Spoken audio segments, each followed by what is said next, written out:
هنا سؤال لطيف بيقول in post-streptococcal glomerulonephritis there is history of pancreatitis. يعني دي ما غريبة جدا، دي غالبا غلط. low anti-streptolysin O titr, high complement 3 level. بيبقى له غالبا الكومبلمنت 3. هايبرتنشن اتش تي ان اللي هي هايبرتنشن ده ابسوليوتلي كوريكت، يعني لو انا وهايبوتنشن دي اكيد غلط. ففي البوست ستريبتوكوكال جلوميرونيفرايتس طبعا الانتي ستيبولايسين او ممكن يبقى موجود، طبعا ده ستريبت انفكشن، فدي برضو ايه غلط، ما هوش له التتر. لكن الحاجه اليقينيه ان فيها هايبرتنشن، يعني هي جلوميرونيفرايتس وجلوميريوروباثي بوست ستريبتوكوكال بتبقى في الجلوميرولاي. الفلتريشن بتاع البلد بيبقى قليل، بيبقى فيه هايبر فوليميا، تروح عايمه هايبر تنشن وكونجستد نيك فينز، وفي نفس الوقت ما فيش فلتريشن يحصل اوليجوريا. فدي القصه ايه بتاعتها. فتقدروا تشوفوا الموضوع كله ايه في النفرولوجي عندي. فهنا البوست ستريبتوكوكال جلوميرونيفرايتس ايه يعني اساسا في تشخيصها موضوع الايه الهايبرتنشن دهوت. فدي من الحاجات، واوليجوريا وريد سيل كاست الثلاثي ايه المشهور ايه بتاعها. واحد عنده 80 سنة has been attending his GP for 3 years with an enlarging right-sided scrotal mass which disappears on lying flat but worsens during the day. يعني بتزيد عليه في اليوم، لكن لما يلاي فلات تقدر ايه تدخل تاني وتديسابير. reducible يعني. الجي بي cannot get above the mass، مش قادر، يعني هي ايه مش طالعه من السكروتم. لو طالعه من السكروتم هقدر اجي فوقها، لكن هي جايه من فوق وداخله، فمش قادر اوصل لفوقها، يعني انا جايه من الانتستين غالبا نفسها. nor does it trans illuminate، فما هياش ايه سيست معينه، دي غالبا ايه انجوينال هيرنيا داخله ايه بالشكل دهوت كده هوت، فعامله الماس اللي هي ايه في البوزيشن في الجرافيتيشنال ده بتبان، ولما يلاي داون ممكن تختفي.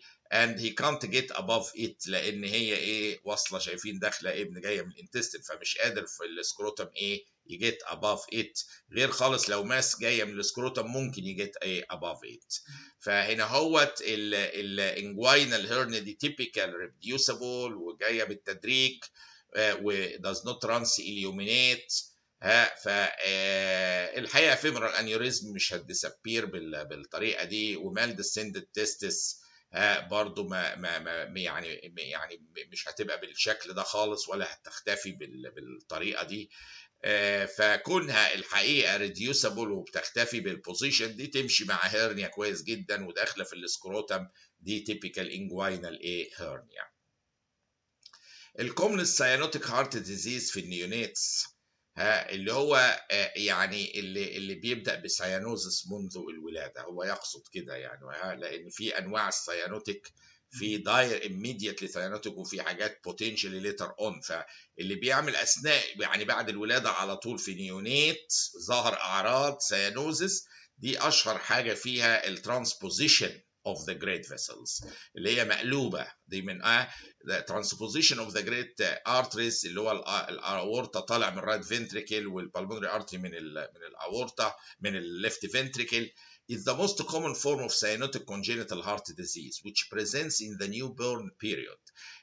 اكتر واحد بيبريزنت في النيو بورن بيريود، مش اكتر واحد عامه كساينوتيك هارت ديزيز، خدوا بالكم، بس في النيو بورن بيريود دي اشهر واحد واكثر هو الايه ترانسبوزيشن ايه اوف ذا جريت فيسلز.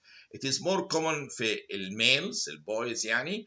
الترانسبوزيشن اوف ذا جريت فيسلز بيمثل 5 ل 7% of all congenital heart defects، ولكن في النيونيتال بيريود هو ده الموست كومن ايه among them في انه يعمل ايه سيانوزس على طول، لان ده على طول بينزل بسيانوزس الطفل. child presented to you with severe abdominal pain and red currant jelly stool and you diagnosed intersusception. What is your recommendation؟ الحقيقة بمجرد ما نشخص حالة intersusception بيبقى أول حاجة نفكر فيها جو للإي آر، عشان إيه يحقق في وسائل متعددة يحاولوا إيه يرجعوا الانتستين للوضع الطبيعي، والجراحين إيه سواء جي اي تي سيرجنز أو جنرال سيرجنز إيه يعني بيتعاملوا مع حالات الانترسسبشن ايه بكفاءه في الاطفال كمان. فوجود انترسسبشن دي intestinal obstruction محتاجه الامرجنسي على طول، ومحاولات ان هم ايه يريليف الايه الاوبستراكشن او في تدخل جراحي بعد كده اكثر على حسب ايه الكيس. فاول حاجه تتعمل في حاله ريد كارنت جيري ستول وهو جاي الطفل ان احنا ايه نوديه الاي ار، مش هنديله انالجيسيك ولا انتيبيوتيك، ده حاله انتستينال اوبستراكشن، كل الاوبشنز دي غلط تماما ما عدا الايه الاي ار دي عشان يديل معاه ويحاولوا يرجعوا الوضع او يعالجوه او كده جراحيا. السؤال ده حالة واحد عنده 55 سنة وهيستوري اوف diabetes وهايبرتنشن presents to the emergency department with chest pain بقاله 3 ايام. يعني دي غالبا مش اسكيميك بين، اللي بقاله 3 ايام مستمر معاه ده حاجة تانية. after he had runny nose and sneezing for 5 days. هو هنا بيغششنا سنة، جاله شوية upper respiratory tract infection وراه chest pain مستمر 3 ايام. ده غالبا بيريكاردايتس اللي هو فيرال بيريكاردايتس، بيجي بالظبط كده upper respiratory tract infection ووراها شيست بين ويقعد بقى، لان ده بيريكاردايتس بتطول، ما هياش انجينا لحظه وربع ساعه ولا كده.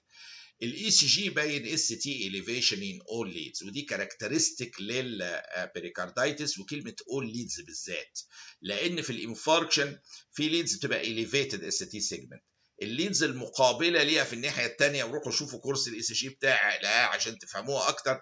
كل الناحيه الثانيه من الليدز بتبقى بعكس كده، بل ما تبقى اليفيت بتلاقيها ديبريسد، بيسموها ريسيبروكال اس تي ديبريشنز. فعلى قد ما في ليدز في الانفاركشن فيها الاليفيشن واضح، ولكن في الناحيه الثانيه الاوبوزيت ليدز بتجيب الكهرباء بالمقلوب بالعكس، يعني بدل البوزيتيف بتعمله نيجاتيف لو انا بصور بالناحيه الثانيه. فانا لو انا عندي اهو القلب هنا وانا الاي سي جي من الناحيه دي والكهرباء رايحه كده، هتعمل بوزيتيف ليد هنا وبتبعد عن المنطقه دي، فالليدز اللي هنا اهوت هتبقى نيجاتيف، فيسموها ريسيبروكال اس تي ديبريشن.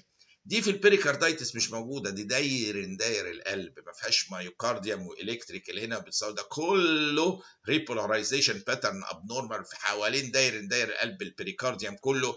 فتبص تلاقي ايه اليفيتد اس تي في جميع الليدز، حاله بيريكاردايتس ايه واضحه بعد upper respiratory tract infection، جاله شيست بين مستمر 3 ايام، اس تي اليفيتد في كل الليدز، تيبيكال حاله ايه بيريكاردايتس.